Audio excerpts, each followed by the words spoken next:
et bienvenue à Échangeurs Turcotte, une émission où on discute, où on réfléchit sur plein d'enjeux en lien avec la MRC de Maria Chapdelaine. Aujourd'hui, on va parler entrepreneuriat, mais sous l'angle de la santé mentale. Ça risque d'être fort intéressant.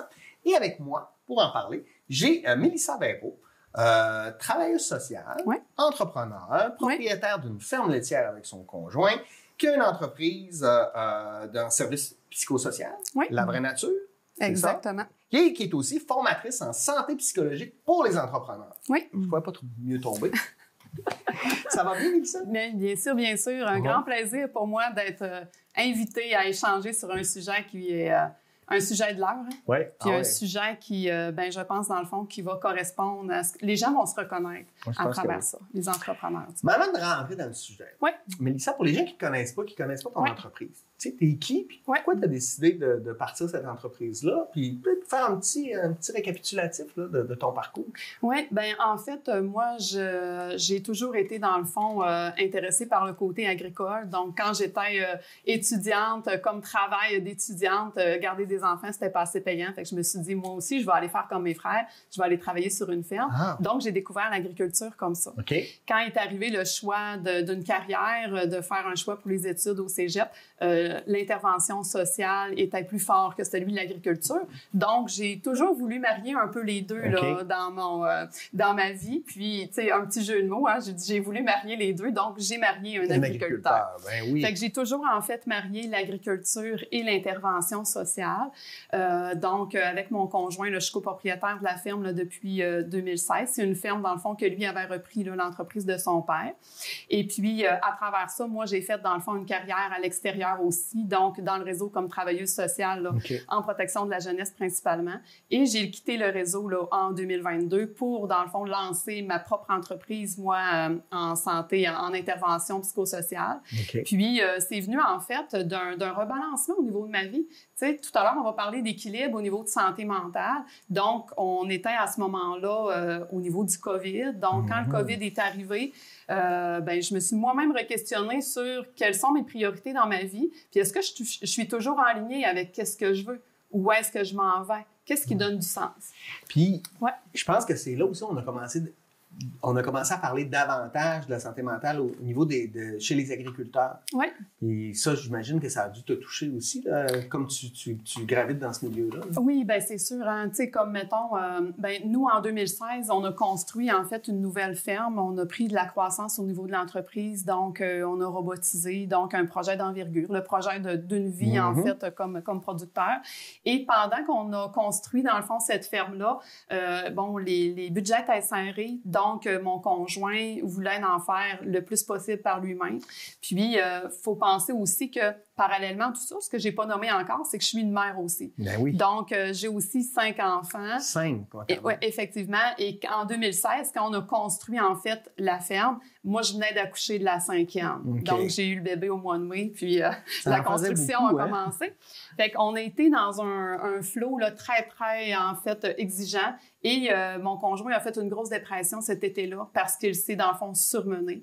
Donc, la cause de la santé mentale, particulièrement chez les producteurs, là, je l'ai vécu live, d'être la conjointe. Et même si j'étais équipée au niveau de l'intervention, que je connaissais les signes, les symptômes, quand tu as quelqu'un de ton entourage qui vit la détresse, ça te prend au cœur. Ben oui, c'est sûr. Fait que c'est ça. Fait que, tu sais, puis quand tu vis une souffrance, une façon de sortir de cette souffrance-là, c'est de trouver du sens. Donc, suite à ça, je me suis mis, dans le fond, à donner des conférences sur la santé psychologique, puis l'importance de prendre soin de soi, de prendre soin de l'entrepreneur derrière l'entreprise. Les enjeux humains vont toujours rester les plus importants. Puis, fait que c'est comme ça qu'à travers, dans le fond, la construction de moi, ma propre entreprise, tu sais, je vais autant m'intéresser au côté individuel. Donc, je vais rencontrer des gens en intervention dans mon entreprise La Vraie Nature en individuel, mais je vais aussi, dans le fond, donner des conférences, des ateliers en lien avec la santé psychologique. Puis, j'ai un petit attachement particulier pour tout ce qui est, dans le fond, du côté entrepreneurial, là, étant donné là, que je le vis moi aussi là, au quotidien. Quand on pense à des entrepreneurs, tu sais, souvent, là, on va dire des hommes d'affaires, même si le terme homme, femme d'affaires. Mais souvent, l'image qu'on a, c'est quelqu'un qui est fort, mais pas fort de force, là, mais qui a de la prestance, qui est solide, qui prend les bonnes décisions, qui sait où il s'en va. Mais ça vient avec toute une pression. Je suis pas entrepreneur, donc ça veut venir aussi avec toute une pression. Est-ce que je me trompe ou des fois, au niveau des entrepreneurs, on ne veut pas non plus se montrer, je dirais pas faible, mais qu'on peut aussi vulnérable. C'est exactement le mot que je cherche. Est-ce que je me trompe quand je... Non, tu ne te trompes pas en fait. C'est que effectivement, on a quand même un certain préjugé favorable en lien avec quelqu'un qui est entrepreneur. Oui, absolument. Donc, les entrepreneurs, en fait, on les a souvent valorisés dans notre société. Et être entrepreneur, t'es souvent guise de... On associe ça à vivre du succès. Quelqu'un qui est entrepreneur, c'est quelqu'un qu'on voyait comme courageux, capable de prendre des décisions, être capable, en fait, de prendre du risque, puis être capable de jongler avec vraiment une addition de responsabilités et de se dire, oh, si moi j'étais à sa place, comment il fait? Comment cette personne-là fait? On dirait qu'elle réussit dans tout ce qu'elle fait. Elle continue d'être capable d'être fonctionnelle, même s'il adore seulement que quelques heures. Tu regardes, en fait, de façon physique. Si je regarde en agriculture, les producteurs qui vont avoir grossi, puis tu vois le nombre de silos augmenter au travers les années, souvent, ces gens-là vont être un peu valorisés. Puis l'humain veut toujours avancer dans la vie. L'humain cherche à vivre une forme de croissance. Donc, on veut se développer, on veut prendre de la croissance. Grandir. Exactement. Et comme on est dans une économie aussi, dans un contexte, on vit en Amérique et on se définit beaucoup par notre statut socio-économique, ça fait en sorte que ça rajoute une pression sociale. Donc, les entrepreneurs sont pris un peu avec cet ego-là qu'ils ont protégé parce qu'ils sont un peu envahis par la peur de l'échec. Puis quand tu es entrepreneur, c'est que ton entreprise, il a fallu que tu travailles vraiment fort pour être capable de la construire puis arriver à vivre des succès. Il y a énormément de sacrifices en arrière de tout ça. Oui, puis tu as comme aussi une responsabilité de tous les gens qui travaillent pour toi, à quelque part. Là. Oui. Parce que j'imagine que ça doit peser aussi, ça. Oui, tu as énormément de responsabilités. Oui, parce que tu es responsable de personnes à qui, dans le fond, tu donnes du travail. Puis ces responsabilités, en fait, quand tu ne réussis plus à être capable d'y répondre, un employeur qui a besoin de mettre, dans le fond, de venir dire à son employé, écoute, je ne peux plus te garder pour telle raison, exemple, parce que présentement, la situation économique ne le permet plus, puis il faut couper dans les dépenses, ça lui fait mal au cœur. Sûrement. Puis cet entrepreneur-là, en fait, il doit être en mesure de faire des décisions pour que l'entreprise prospère, l'entreprise continue, mais des fois, c'est au détriment, dans le fond, d'un employé. Fait que c'est toujours des décisions qui sont extrêmement difficiles de ce côté-là au niveau de... C'est ça, de jongler avec les responsabilités. Mettons que je suis un entrepreneur, là, puis je nous écoute en ce moment. C'est quoi est-ce qu'on peut le dépister d'avance? C'est quoi les signes? Qu'est-ce qui pourrait nous amener à penser? Parce que quand on dit santé mentale, c'est un sujet qui est relativement tabou. Les gens vont penser à la schizophrénie, à des grosses affaires, mais je pense que quand on parle de la santé mentale au niveau des entrepreneurs, on va peut-être plus parler de dépression, d'épuisement, je ne sais pas. On va parler de... Souvent, ça va commencer par une fatigue. Fait que les gens sont fatigués.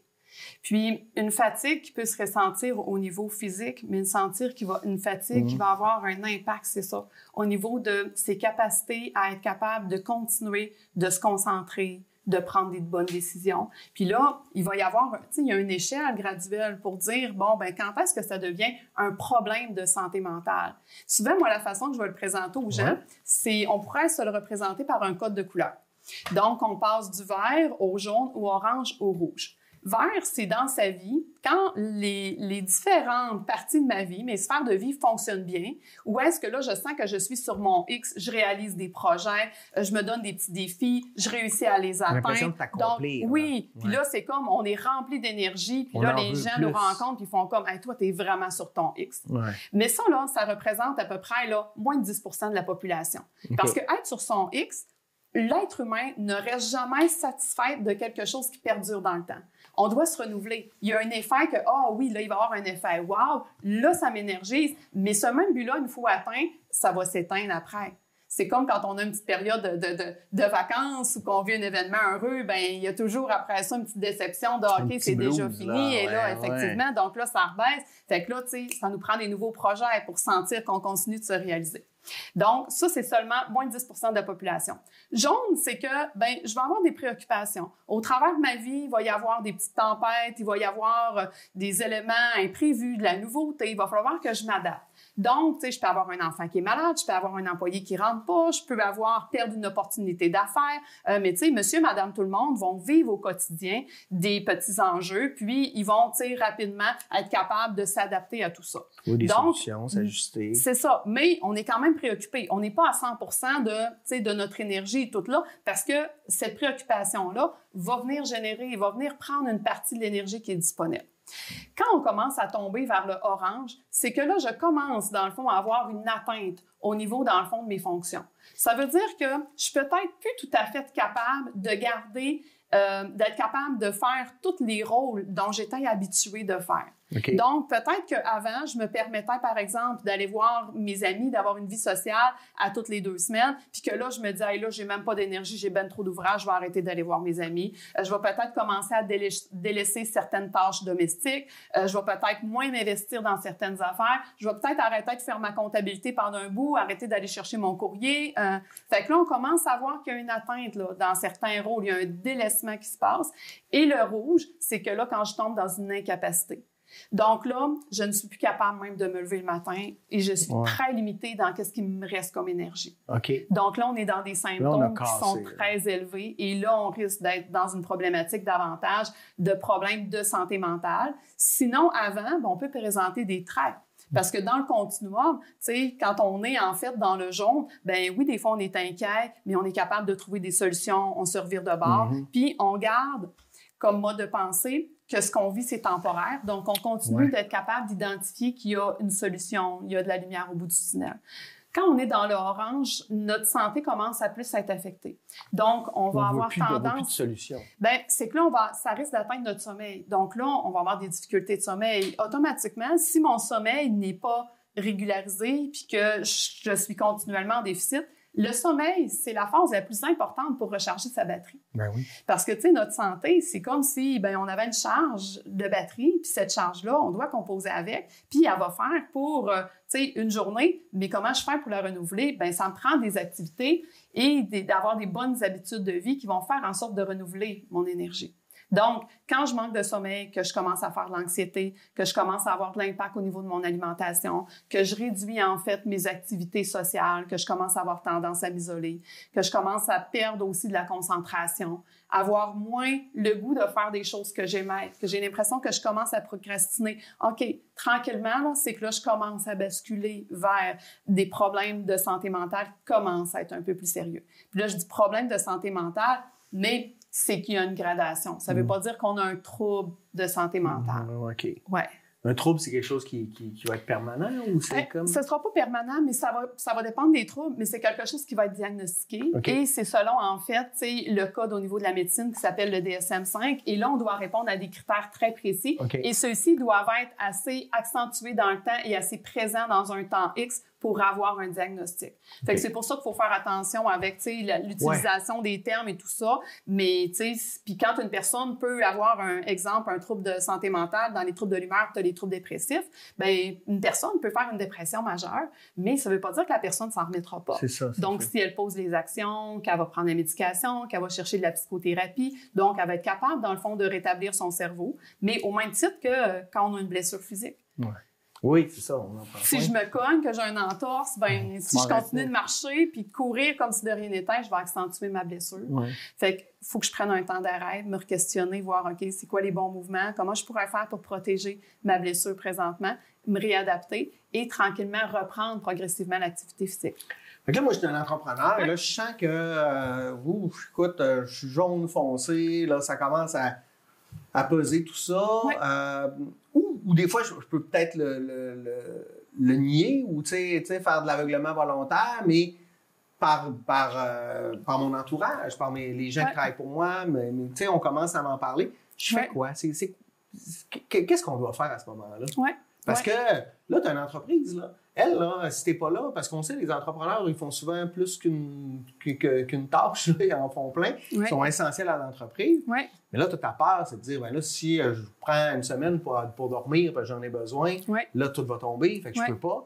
Ouais. C'est un peu ça, la problématique. Ouais. Ça devient une spirale. Oui, oui. On fait quoi dans ce temps-là? Bien, premièrement, si je me rends compte que je suis en train, en fait, de perdre des capacités, j'ai déjà un bon réflexe. C'est qu'à quelque part, je suis capable d'être conscient de ma problématique, donc je ne suis pas dans le déni. Donc, on est déjà dans une phase où est-ce que je reconnais que présentement, il y a un problème. Donc, déjà là, il faut être fier de l'avoir vu.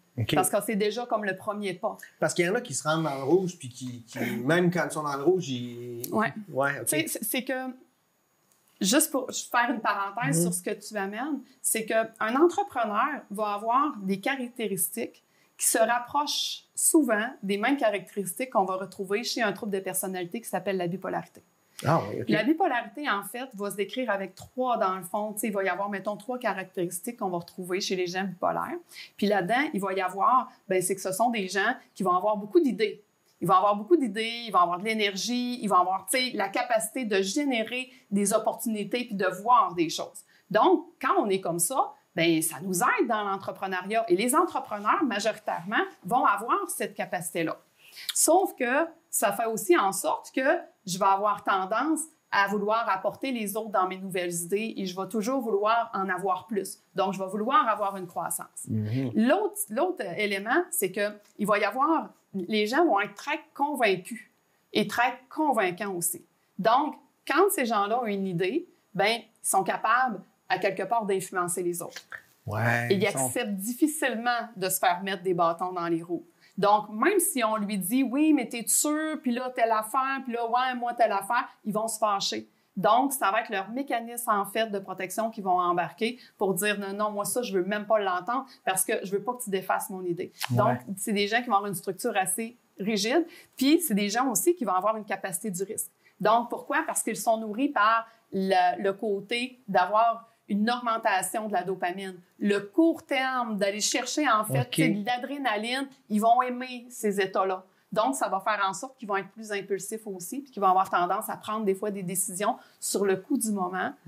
Puis, c'est ça. Fait que, tu sais, ces 3 caractéristiques-là, en fait, ce sont 3 caractéristiques qu'on retrouve chez une grande majorité des entrepreneurs et qui est favorable à l'entrepreneuriat, qu'on a besoin de ces caractéristiques-là. Sauf que quand ils deviennent, dans le fond, de façon trop importante, ça fait en sorte que ça développe des personnalités très rigides et qui peuvent décider d'aller vers une vision et qu'ils ne voient pas les signaux autour. Mais là, ça devient compliqué parce que c'est des atouts que tu as besoin. En même temps, ça peut jouer contre toi. Mais là, elle est où la limite entre les deux? Comment c'est un peu ça la question, là, de savoir de quel côté sont nos pieds. Là. Des fois, j'ai l'impression qu'on a un pied un peu des deux côtés. Puis là, il ne faut pas passer... Tantôt, tu l'as amené dans ta question. La première question que tu m'as posée en me disant, si mon entourage me dit qu'il se rend compte qu'il y a des changements chez moi, qu'est-ce que je fais? Ça sera la première clé. Les gens, moi, ce que je recommande aux entrepreneurs qui se disent, OK, moi, je suis comment? Je suis-tu? Est-ce que la perception que j'ai de moi-même, est-ce qu'elle est bonne ou elle est biaisée? Fait que première chose, allez donc sonder votre entourage. Demandez aux gens comment tu me perçois. Est-ce que tu trouves que je suis un bon boss? Est-ce que tu trouves que je suis un bon entrepreneur? Il faut être prêt à entendre la réponse, par exemple. Oui, mais déjà là, si je suis prêt à poser la question, c'est que je me mets dans une posture d'ouverture. Ouais. Donc là, il peut y avoir un processus qui commence, en fait, à être amené. Oui, puis des fois, les gens vont me dire, il veut rien entendre, qu'est-ce que je fais? C'est ça, parce qu'il y a des gens, à un moment donné, qui doivent bloquer, là. J'en ai une dans ma tête. Oui, il y en a plein, tu sais, il y en a plein qui vont bloquer. Les autres, ils vont jusqu'à s'écrouler, je sais pas. C'est là où est-ce qu'il faut se mettre en équipe pour, dans le fond, venir amener le sujet, faire voir. Là, c'est là qu'il faut faire une rencontre, tu sais, avec plusieurs acteurs, pas qu'il y ait juste une seule personne qui porte ça sur les épaules et dire, voici, nous, ce qu'on a constaté et on veut t'en parler parce qu'on a un amour profond pour toi, c'est pour ton bien-être, puis on est inquiet pour toi, puis on t'aime. Là, on aimerait ça t'aider. Fait qu'il faut que ça soit un message qui va vraiment être porté par l'amour pour que la personne accepte. Je suis prêt à se mettre en mode écoute. Là. Oui, mais ça ne garantit pas non plus. Mais non. Mais c'est ça. Souvent, ça demande de la préparation. Puis, donc, je pense aussi à, mettons, tu sais, mettons, c'est bien beau de dire on se mobilise, on va en parler, mais si tu es l'employé, il faut que tu parles à ton patron. Tu sais, il y a un rapport, il y a une hiérarchie qui est établie, qui est claire. C'est pas... Ça demande aussi un certain courage de dire, là, s'il n'est pas content que je dise ça, il va-tu me mettre dehors? Non, mais tu sais... Ouais. Bien, c'est pour ça que dans les bonnes pratiques, au niveau, dans le fond, de gestionnaire, nous, ce qu'on recommande, c'est de venir justement faire à chaque année des sondages organisationnels pour venir sonder ton équipe. Et là, ça sert dans le fond de levier pour venir réajuster des choses. C'est quoi un sondage organisationnel? C'est que tu vas faire, dans le fond, tu vas envoyer un sondage de façon anonyme. Bien, que les gens vont répondre de façon anonyme à l'employeur. Non, c'est ça. Puis tu sais, le fait que ce soit, exemple, tu peux le faire par une firme externe ou le déléguer à quelqu'un d'autre pour justement assurer la confidentialité et les employés qui répondent doivent être informés du processus de confidentialité là-dedans, justement pour pas avoir peur que ça leur revienne dans le fond contre eux. Donc, si on délègue à une firme extérieure ou qu'on délègue à une personne dans l'entreprise, exemple, la personne qui est aux ressources humaines, puis que là, c'est elle qui reçoit ça et à partir de là, on fait un bilan comme entrepreneur de dire, OK, voici comment se sentent les gens dans mon entreprise. Qu'est-ce qui m'appartient là-dedans? Qu'est-ce que moi, j'ai à travailler? Qu'est-ce que je pourrais améliorer? Et qu'est-ce que je pourrais faire pour que les gens se sentent mieux? Mais ça, maintenant, moi, je suis entrepreneur, puis là, je fais là, ça me coûte de l'argent, ça. C'est quoi mes avantages de faire ça tous les années, tu sais, de dire... Puis là, il ne faut pas attendre d'être dans l'orange pour te mettre à faire ça. Il faut que ça devienne un peu institutionnalisé dans l'entreprise. Mais tu sais, comment tu vends ça, mettons, à un entrepreneur pour lui dire ça va coûter peut-être de quoi, mais au bout du compte, ça te rapporte davantage parce que ça ne se quantifie pas là, de la santé mentale.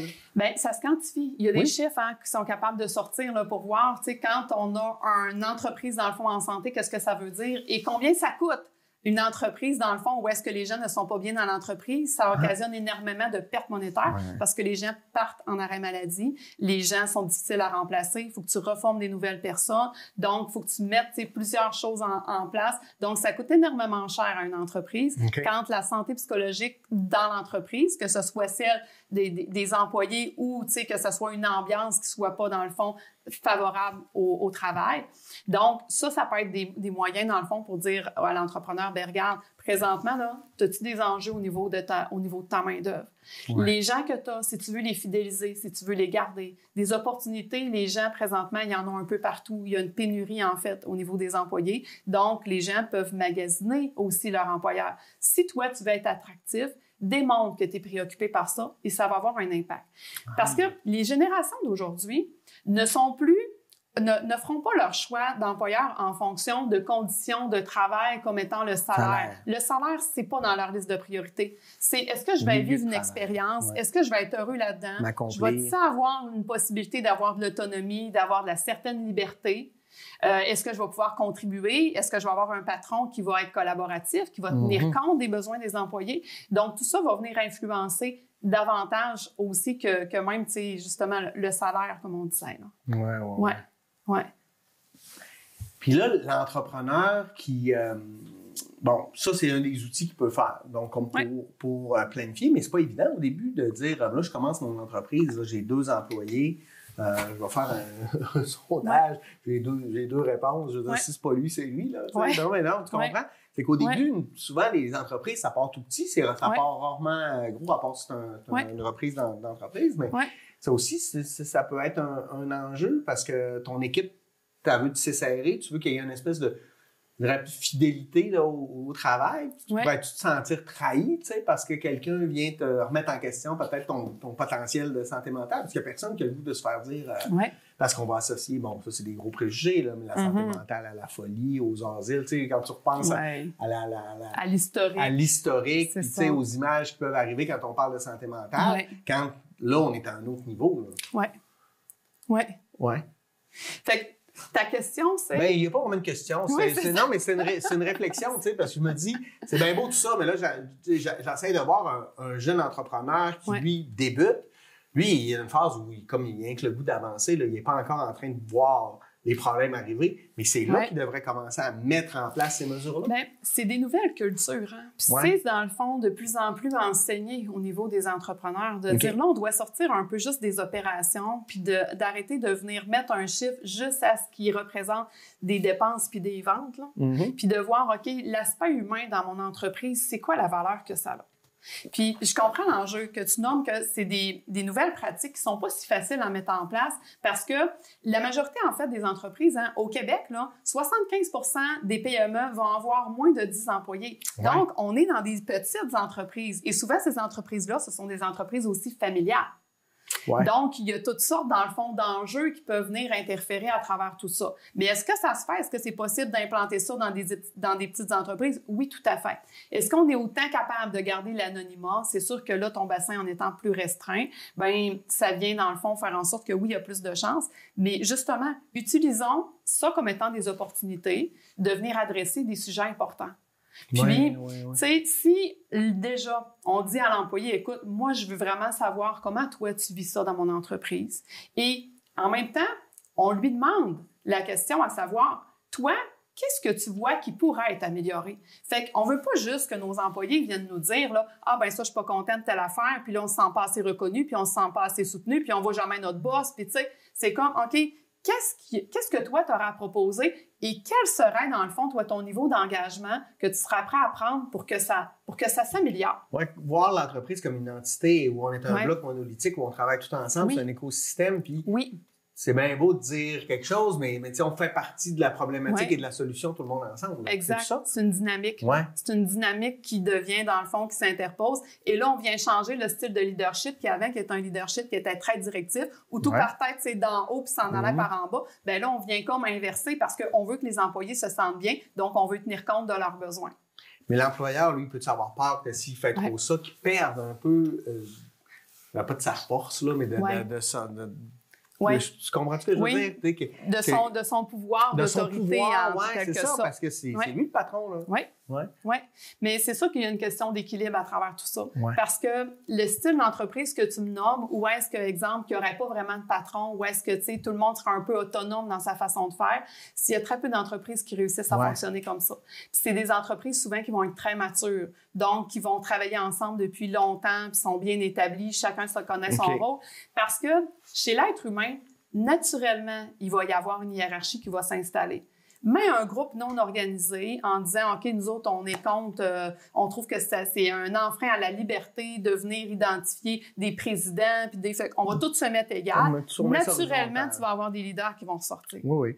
Fait que, tu sais, même si tu as l'impression d'être dans une pyramide inversée où les besoins, dans le fond, sont tu sais, qu'on va tenir compte, en fait, des besoins des employés pour prendre soin d'eux autres à travers la structure, si on a un bon leader, qu'on a un bon management, il va être capable de faire en sorte d'amener la sécurité aussi à travers tout ça. Puis il va garder une partie de responsabilité. Parce qu'il ne délèguera pas tout non plus au niveau des employés. Puis on sait, une entreprise où les gens sont heureux et ont le goût d'aller travailler, je veux dire, ça fonctionne mieux que l'inverse. Tu sais, il y a 3 facteurs principaux, 3 besoins principaux qui vont faire partie de l'humain pour amener, dans le fond, de la motivation. Donc, amener le goût d'être investi dans un projet. Puis là-dedans, il va y avoir la notion d'autonomie. Fait que, est-ce que tu es capable d'avoir de l'autonomie dans ton travail? Fait que, tu sais, oui, c'est sûr qu'il y a certaines tâches, des fois, que les employés font, ou est-ce que, ben là, tu sais, c'est comme ça, puis on peut pas vraiment. Mais, tu sais, si je regarde, mettons que moi, là, le travail à l'étable, ben si j'ai le choix d'utiliser l'outil que je veux, là, pour venir écurer, là, mes animaux, là, je suis obligée de prendre la petite pelle ou la grosse pelle, ou si on m'impose un outil de travail, je vais me sentir brimée dans mon autonomie. Puis là, tu sais, je te le nomme avec quelque chose de très, très pratique, tu sais, c'est comme... Ben, tu sais, c'est facile comme exemple, mais on pourrait l'agrandir à, bon, ben des fois, est-ce que les plages de travail, est-ce que, bon, le télétravail versus le travail en présentiel et tout ça, d'en tenir compte. Fait que d'amener une forme d'autonomie au niveau du travail, ça va permettre, dans le fond, aux personnes de répondre à un besoin. Le deuxième, c'est la compétence.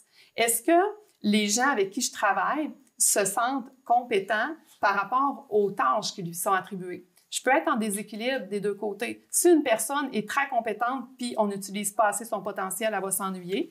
Puis de l'autre côté, exactement, puis de l'autre côté, ben il faut que moi, je vois le potentiel de cette personne-là en disant, écoute, là, présentement, tu sais, je reconnais que tu as des capacités. Je te vois, dans le fond, capable de choses encore plus grandes. Donc, voici ta prochaine étape. Est-ce que tu serais intéressé pour que je te forme et on va t'envoyer sur des formations? Fait que là, on va venir utiliser, tu sais, le côté de venir développer la personne, donc de la faire voir capable et bonne dans son champ d'expertise.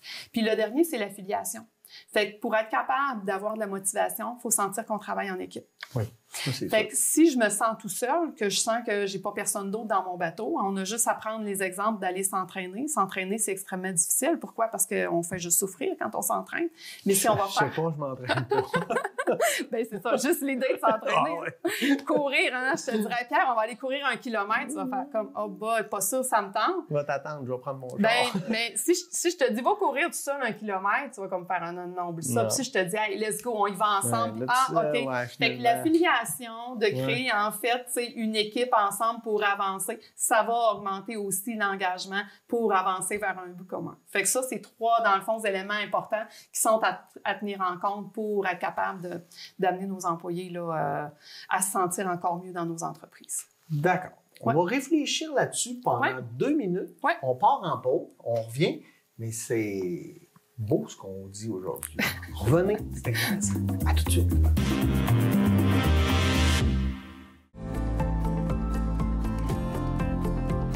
La vraie télé, c'est la télé communautaire, c'est la télé autonome, la télé libre, parce qu'elle n'est pas contrôlée par des géants, elle n'est pas contrôlée par de la publicité, elle n'est pas contrôlée par du gros argent, elle est contrôlée par vos intérêts.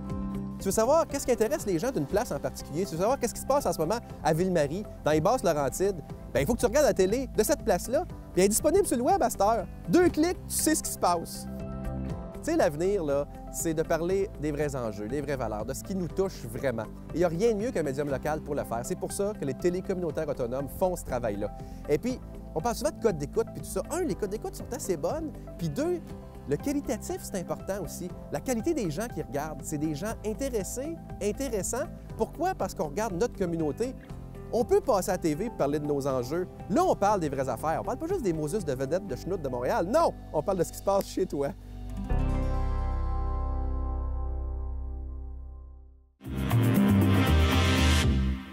On est de retour. Je vous rappelle qu'on parle avec Mélissa Vairo de Santé mentale chez nos entrepreneurs. Revenons à nos entrepreneurs. C'est quoi l'état des choses au niveau de l'entrepreneuriat au Québec? T'sais, parce que là, on parle des entrepreneurs de la santé mentale, mais avant ça, là, bon, c'est quoi le regard qu'on pourrait avoir aujourd'hui face à nos entrepreneurs? En fait, c'est qu'il y a une détérioration de la santé psychologique générale chez les entrepreneurs. OK. Ça c'est clair. Oui, ça, là, la science, dans le fond, ben, les statistiques, en fait, nous le démontrent. On parle aujourd'hui là, que les entrepreneurs, dans 72 % des cas, vont vivre, dans 72 % des cas, vont vivre en fait des enjeux reliés de près ou de loin à des problèmes de santé mentale. Okay. Donc, ça ne veut pas dire qu'ils ont un diagnostic quand on a parlé tantôt, mais c'est qu'ils sont préoccupés, qu'ils vivent l'insomnie, de l'anxiété, qu'ils n'arrivent pas à faire toutes leurs obligations, qu'ils se sentent surchargés, qu'il y a une fatigue, dans le fond, qui s'installe. Donc, on parle de 72 %. Puis comparativement, mettons, à la population générale, c'est 48 %.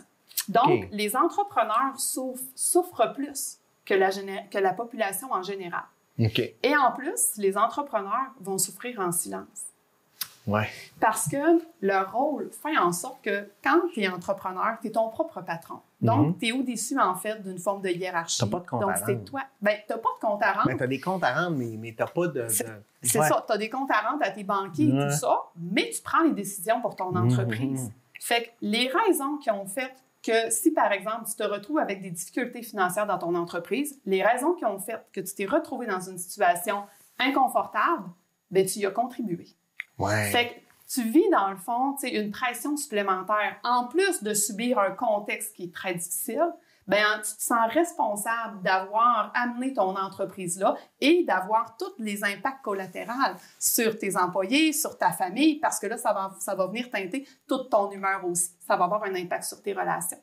Donc, l'entrepreneur va être très, très, en fait, fusionnel souvent avec son entreprise. Okay. Donc, va se définir par elle. Donc, souvent, quand l'entreprise ne va pas bien, l'entrepreneur ne va pas bien non plus. Et si l'entrepreneur ne va pas bien, l'entreprise, souvent, c'est difficile aussi. Ça va avoir fait que les deux sont interreliés. Et on ne peut pas vraiment les dissocier. Tu sais, des fois, on va entendre dire « Ah, ben, tu sais, tu as juste à pas y penser. » Puis, tu sais, viens définir davantage tes limites puis tu sais, la façon que tu vas délimiter tes sphères de vie. Mais c'est pas magique comme ça. Fait que tu ne peux pas être, tu sais, tout s'entrecroise. Le mieux, quand tu es entrepreneur, là, tu sais, mettons, moi, je finis de travailler, je rentre à la maison, là, j'ai juste à ouvrir mon ordinateur puis j'arrête de travailler. Tu comprends? Mais l'entrepreneur, lui, souvent, mais Moi, dans ma famille, ma soeur et son ex-conjoint, c'est des entrepreneurs, puis je le voyais, là, tu sais. Ouais, on vient une fin de semaine, non, il voit son ordi, il fallait qu'il travaille, il fallait qu'il fasse une commande, il fallait pas qu'il oublie telle affaire, il fallait qu'il vérifie telle affaire. Tu sais, fait que c'est comme tout le temps, là. Ouais. Ça pèse énormément. Oui. Ouais. Oui, ça pèse énormément. Puis je te dirais que là, tu sais, présentement, on est en 2024, donc on n'est pas ce COVID. Donc, on a pensé, dans le fond, les économistes qui nous disent, là, c'est que ça fait 100 ans que le monde entrepreneurial n'a pas vécu autant d'une situation, ils appellent ça un peu une espèce de tempête économique qu'on est en train de vivre présentement.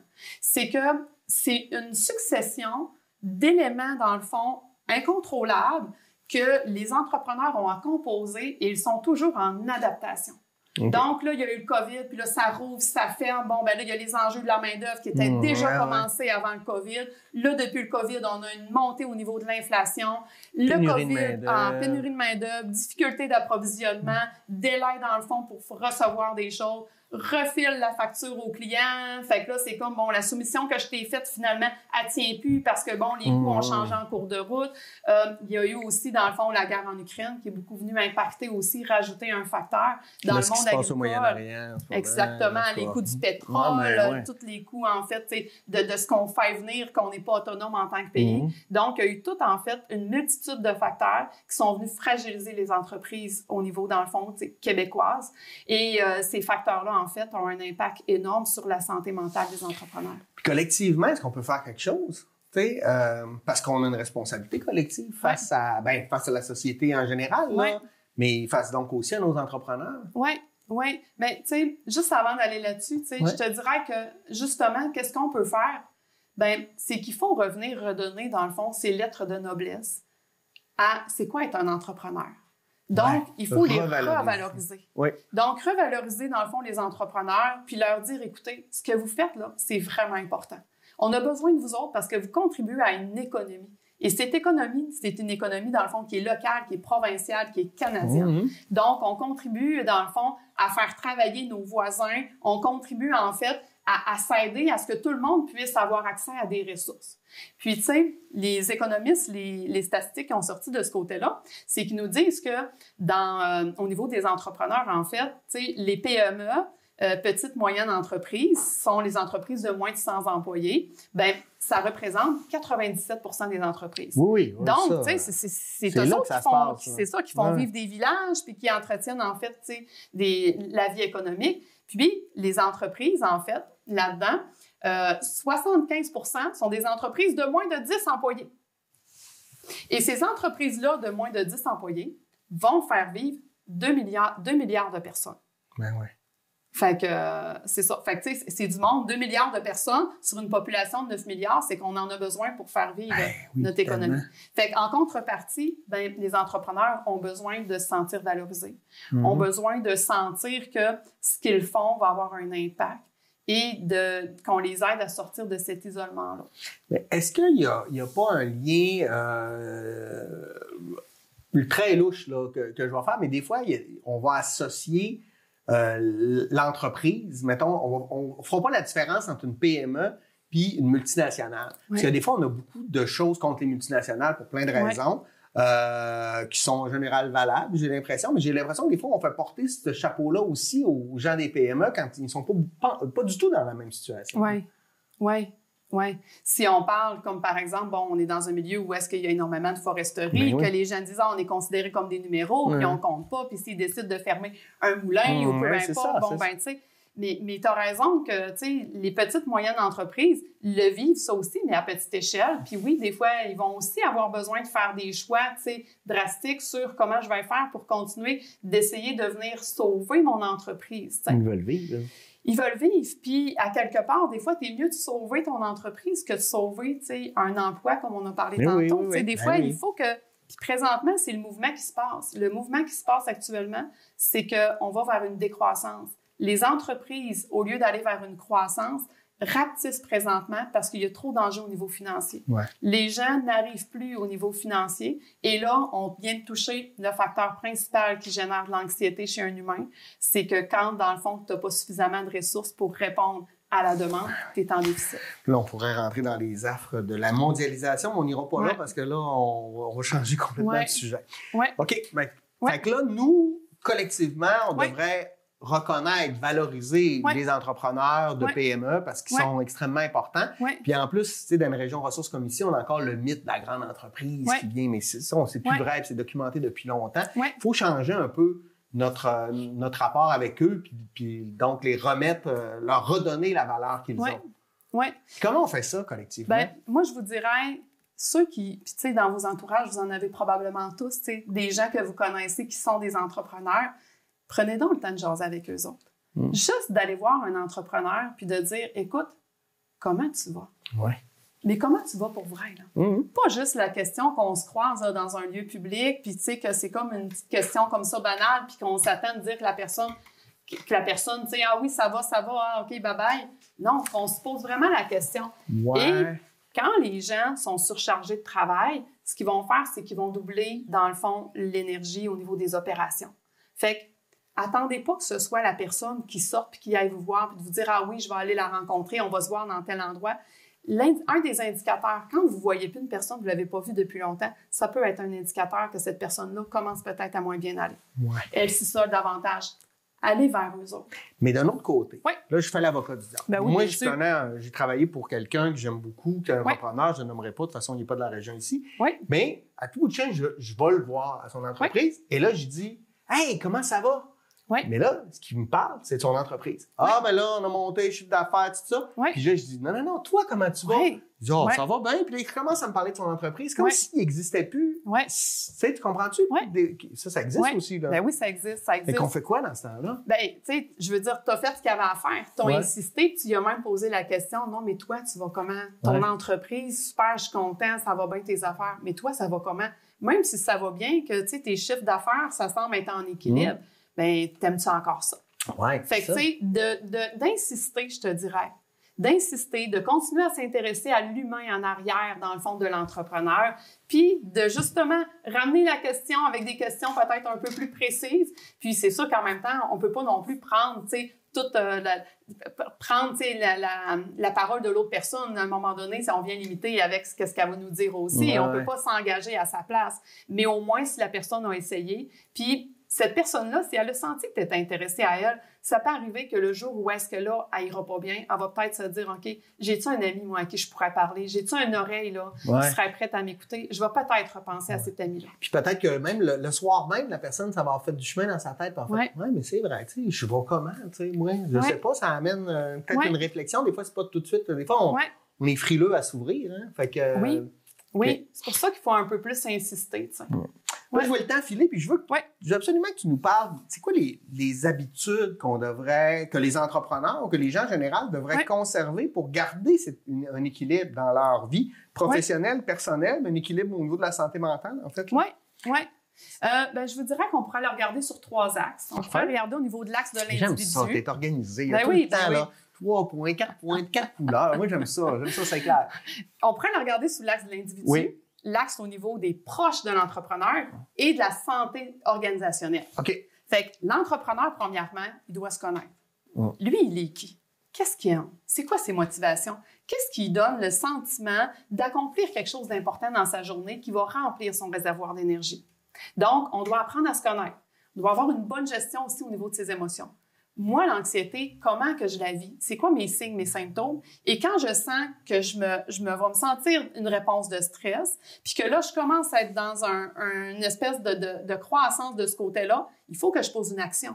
Parce que si je suis capable de décoder que je me sens stressée, c'est pas le stress puis l'anxiété qui est dangereux. C'est un stress chronique qui va être trop intense pendant trop longtemps qui va causer des dommages. OK. Mais sinon, le stress, c'est un mécanisme d'adaptation et on en a tous besoin. Oui. OK. Fait que, s'il faut que je me connaisse, il faut que je connaisse, en fait, des façons de venir réguler mes émotions puis de venir être capable de réguler, en fait, mon anxiété.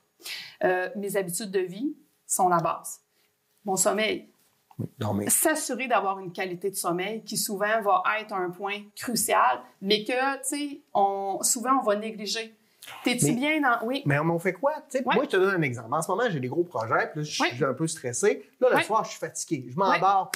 Là, Ouais. la nuit, je vais aux toilettes et là, je me recouche et là, je me mets à travailler. Ouais. Là, on fait quoi dans ce temps-là? Ouais. Parce que là, tu le contrôles pas, ça. Je Ouais. veux dormir, là, je suis Ouais. fatigué, je Ouais. demande juste ça, mais Ouais. ma tête me dit, hey, là, t'as-tu pensé à ça? Hey, Ouais. oublie pas telle affaire. Oui.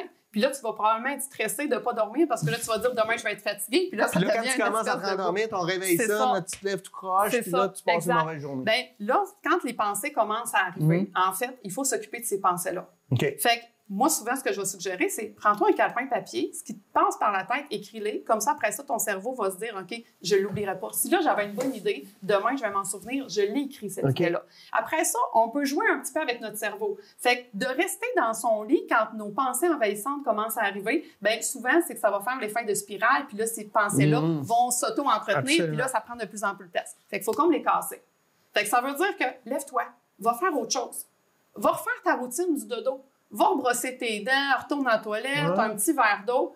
Quand tu reviens dans ta chambre, essaie donc de virer ton oreiller de bord. Couche donc ta tête où tu avais tes pieds. Juste là, ton cerveau va avoir à se réadapter, donc va être moins centré sur tes préoccupations qui t'empêchaient de dormir. Prends ton oreiller, va donc te coucher dans le salon. Ouais, ça va là, peut-être t'aider. Change de... tu peux lui expliquer. Oui. Mais je veux dire, de venir jouer mécaniquement avec notre cerveau pour venir, dans le fond, diviser notre attention. Fait qu'on fait juste dire au cerveau, OK, présentement, là, je te joue un petit tour. Au lieu de rester concentré juste sur ce qui te préoccupe, ben, on va venir te jouer un petit tour. Puis là, à part le sommeil, ben, on parle d'activité physique qui va venir réguler énormément, justement, toutes les émotions au niveau de l'anxiété aussi. Fait qu'une activité physique qui est quand même essoufflante aussi, parce que souvent, on va comme faire « Ah, ben je fais quelque chose », mais il faut que ce soit un peu soutenu pour que ça ait un effet au niveau, dans le fond, de la gestion là, du stress et de l'anxiété. Et après ça, on va y avoir... Se nourrir, toute l'alimentation. Donc, tu sais, ça, c'est comme la base. Puis souvent, ben on va oublier cette base-là. Fait que de se ramener à la base, juste 3 repas par jour. Moi, souvent, je dis aux entrepreneurs, surtout aux producteurs, ben tu sais, il y a un repas là, dans le tracteur là, d'un Red Bull avec un sac de fromage en crotte puis ton sac de chips au sel et vinaigre, là, ça ne fait pas. Là. Non. Tu n'auras pas l'énergie pour faire ta journée de tracteur de 15-16 heures que tu as prévu pour que tu finisses tes travaux avec une mouille. C'est ça, OK. Fait que ça, c'est pour l'entrepreneur. Son milieu. Les proches. Ses proches, oui. On doit être capable, dans le fond, de continuer de contribuer à ceux qui sont importants pour nous autres. Il doit y avoir une réciprocité là-dedans. Donc, c'est démontrer que si, dans le fond, je viens prendre soin de mes relations, je vais me sentir, dans le fond, je vais augmenter mon niveau de bonheur, mon niveau de satisfaction. Donc, comment je fais pour faire ça? Il faut que je garde des plages horaires pour ces gens-là. Parce que ça s'entretient en passant du temps avec les gens et en ayant des qualités, une qualité dans mes relations. Donc, si, dans le fond, je veux être en équilibre, ben je dois être capable de prendre du temps pour mes proches. Donc, de prendre du temps de couple, de prendre du temps de discuter et de venir avoir des moments de plaisir à travers ça. Puis ça, il faut, je pense, les bloquer dans l'horaire. Tu sais, dire, mercredi soir, là, souper d'amoureux. Oui. Ouais. Puis rien d'autre, tu sais. Ouais. Puis là, tu fermes ton téléphone, puis tu sais, C'est sûr qu'au niveau de la stratégie, tu sais, de la gestion, mettons, des priorités, puis de dire, OK, là, j'ai un agenda et je viens bloquer ça, parce que ça, je sais que quand je fais ça, je contribue à répondre à mes priorités, donc d'avoir une vie de couple satisfaisante, bien, ça vient faire plein de sens.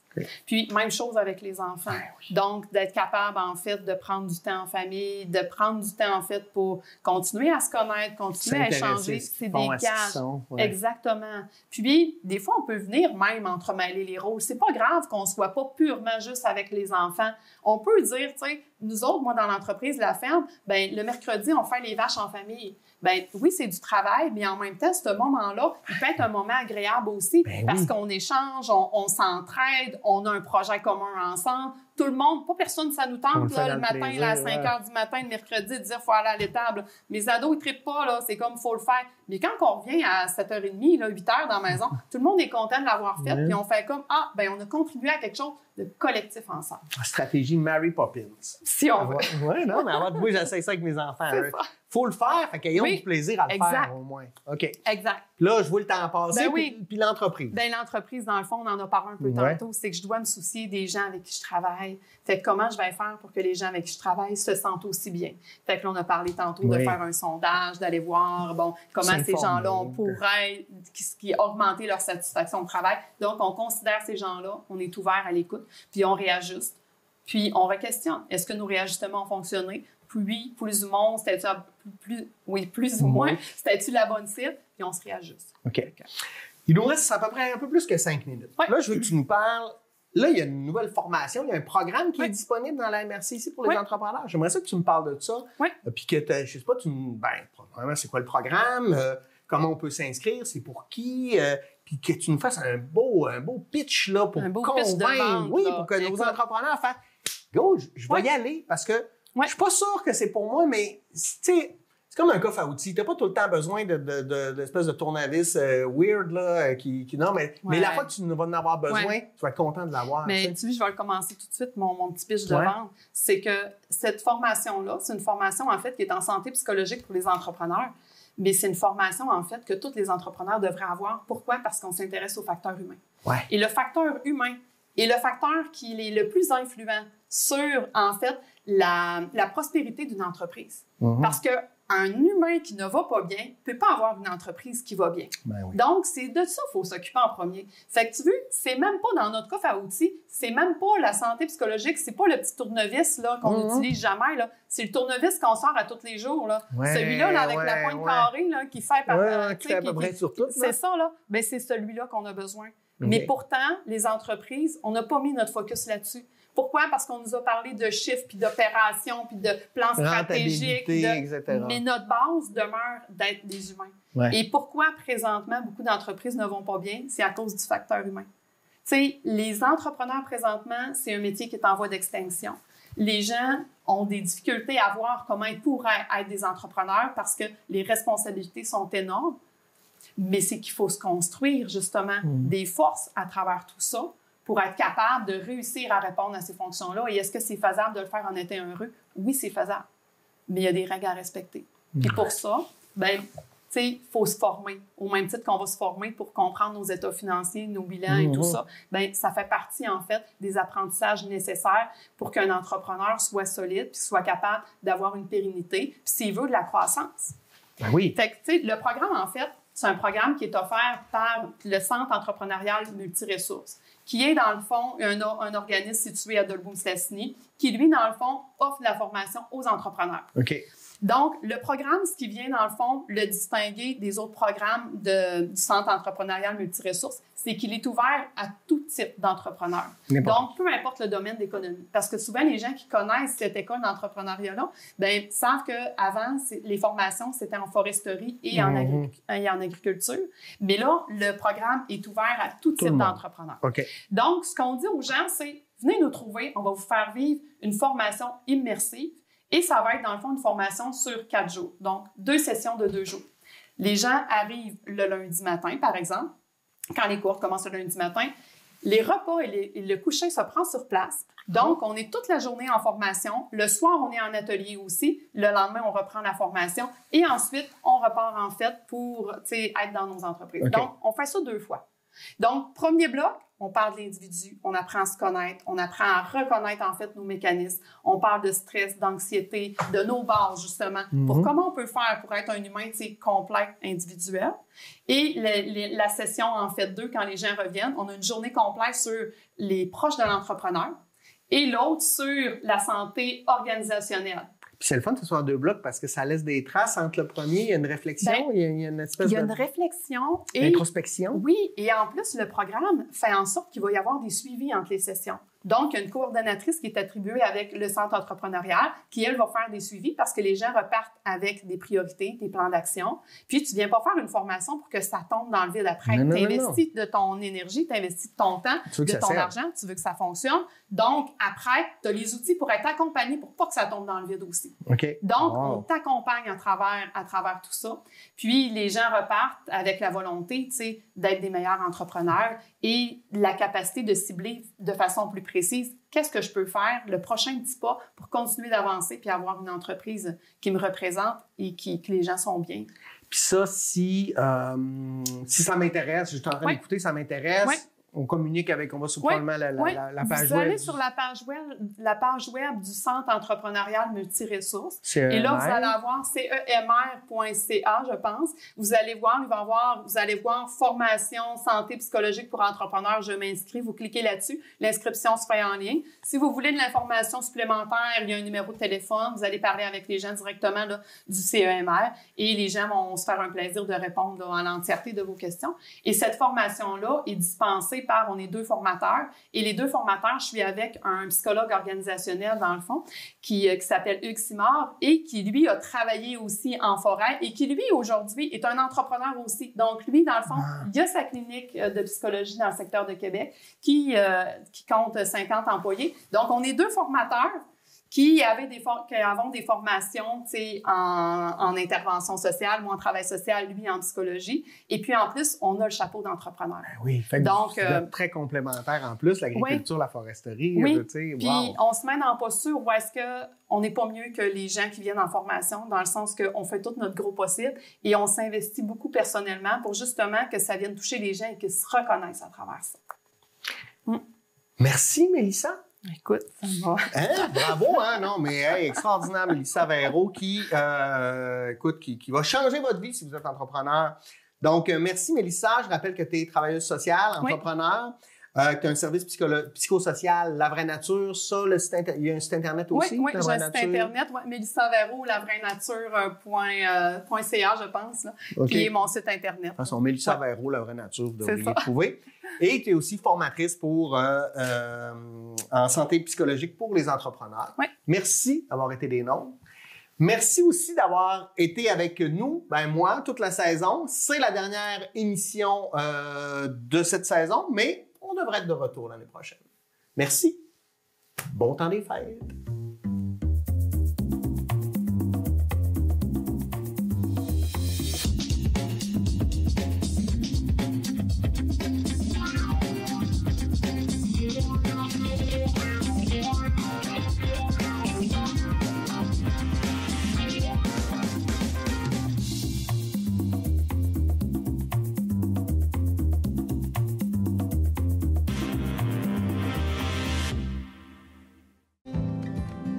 Réseau Culture Saguenay-Lac-Saint-Jean.